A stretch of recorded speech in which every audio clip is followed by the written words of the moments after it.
let's talk a little bit about serviceability and lifespan, because that's a real big point of divergence between these two shocks. Bilstein has to offer the longest lasting aftermarket shocks on the planet, and the 6112s are like the shining example of that. It's pretty darn normal for most people to get 60 to 80,000 miles or more out of them, even if they do a fair amount of off-roading. And we've heard from tons of people getting over 100,000 miles when they take it easy and keep it mostly on the street. They also source their bushings directly from the manufacturer the shocks were designed for, which means they're generally natural rubber, which are going to be the longest lasting and do the best job of absorbing noise, vibration, and harshness. That said, those 6112s aren't serviceable, they're not rebuildable, and those bushings are bonded. So although they should have 2 to 3 times the service life of an Icon on the street, when they're eventually burned out, well, brother, they're paperweights. Now, I'm not sure that it's the more mundane seal pack or steel not dissipating heat as well as aluminum, or a combination of both, but it really feels like the 6112s don't recover as well as more race-oriented options like an Icon when well and truly overheated.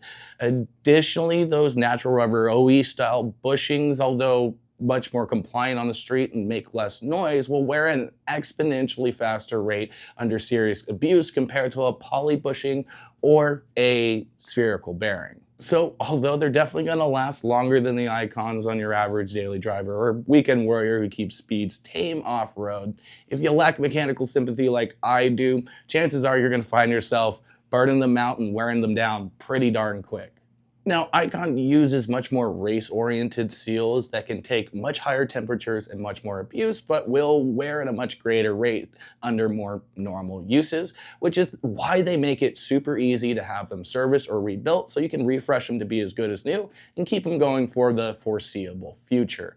On average, we see daily drivers who keep things on the street have to do a rebuild at or around the 40,000 mile mark, and the more you go off-road and the harder you push your suspension, the sooner you got to come in for service. And they use spherical bearings on their lower mount bushings, which are a metal-on-metal joint, which is smoother operating and exponentially more robust than just about any other bushing design, but just like the seals, need to be serviced more often. And we usually say when it's time to come in for your rebuild, it's time to change those bearings as well. In most cases, they get their bearings from FK. They're usually a COM10. It's just a circlip to pull them out, and so it's super easy to change. In total, this makes for a shock that is definitely higher maintenance on paper, but is also going to be a lot more robust. So although your daily drivers might have to rebuild them and deal with them a lot more often than they would a Bilstein, if you are really beating on it off-road, there's a good chance they might last a little bit longer and cost you less money over their life. We just released a full video on our channel about why that might be the case, so we definitely recommend checking that out because I really think service life and serviceability is going to be a real point of contention for a lot of you buyers. But while you're there, make sure you hit like, subscribe, and the bell icon so you can be notified of all the other fun stuff we're getting into.